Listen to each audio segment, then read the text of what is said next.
Good evening. My name is Patricia Tedisco, and this recording will focus on remote collaboration and evidence-based care. The Villa Health activity was based on a 2-year-old patient with cystic fibrosis that presented with pneumonia. The interdisciplinary team was implementing telehealth visits to reduce the burden on the patient as well as the parents. The team consisted of a pediatrician, respiratory therapist, and pediatric nurse. The team met prior to arranging a web call with Caitlin's parents to discuss the patient's history as well as treatment plan. When meeting with the mother of Caitlin, the medical team gave instructions on how to percuss Caitlin's chest and instructed the mother on other physiotherapy to help with sputum and blockage issues to prevent future cases of pneumonia.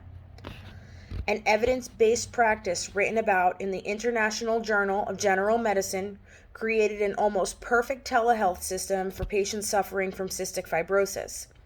With the world being hit with a pandemic, figuring out the best telehealth services to reduce any risk for possible infection with these already compromised patients is extremely important. Every virtual appointment on Zoom starts with all patients in one room. Then the host puts each patient into breakout rooms where they discuss the plan of care that will take place during that visit. These breakout rooms allow multidisciplinary team members to check in and speak with the patient in private. All lab work, imaging, pulmonary function tests, and cultures are collected prior to the appointment and within the comfort of the patient's home. The blood work is collected by a home health agency with a collection time at home arranged by the nurse. The sputum and throat cultures are to be collected at home and mailed to the lab, and PFTs, pulmonary function tests, are measured at home with a home spirometer. Within this practice, patients were mailed these spirometers and instructed to use them at least once a week on the same day and the same time. If there were any declines or exacerbations of symptoms that were increasing, the patients were instructed to increase the treatments. In a publication from BMC Pulmonary Medicine, the use of Bluetooth-enabled digital spirometers was a valuable piece of equipment during the incorporation of at-home visits for cystic fibrosis patients during COVID-19. Patients were to use these spirometers twice a week, along with recording their symptoms twice a week. The data was automatically transmitted via encrypted wireless connection, and a research team was able to access and record the data. Challenges with telehealth are the delay in receiving all cultures, labs, PFTs, and imaging prior to appointments with the patient. Another limitation would be the access of technologies that are needed for a successful visit. The lack of high-speed internet or devices that have internet access may not be available to the patients, which would make for a very unsuccessful telehealth appointment. Along with patients not having this access, facilities may not be able to get the same things, as well as not being able to have the financial ability to purchase extra equipment. Patients were highly satisfied with the results of and usage of both telehealth visits along with the Bluetooth spirometer. The benefits were decreasing the risk of infection by allowing all work to be done within their homes. It also decreased the stress of caregivers of these patients, allowing them to have care given to them within the comfort of their homes.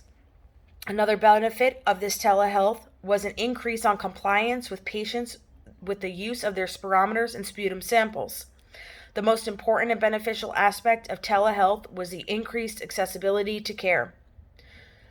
Using the benefits such as Bluetooth-enabled spirometer would allow for records to be sent directly to the facility in which the team works through. By implementing home health personnel to be in the home to collect the specimens allows for them to be delivered in a timely fashion to the facility.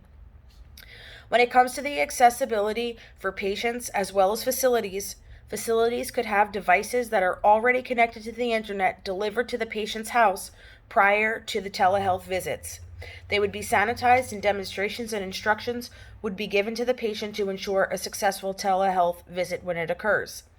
When it comes to the accessibility of facilities, so as not to use up all resources on days that inpatient visits are happening, hours can be set aside solely for telehealth appointments, as well as days dedicated to telehealth patients. While reading all different evidence-based practice models, the ACE, Academic Center for Evidence-Based Practice, STAR model, was the best model for the implementation of this care plan. With the 5 steps in this model, it allows for the care plan to be research summarized and explained to our team members that will be involved. After these steps, we were allowed to integrate the plan, and after implementation, we are able to evaluate the success and be able to work diligently to provide the best telehealth services. With any new plan of care, there will always be challenges, but through trial and error, the best practices and implementations are developed. With the teamwork of the interdisciplinary members, the success of telehealth for at-risk patients with cystic fibrosis and others could be extremely beneficial and successful in the long run.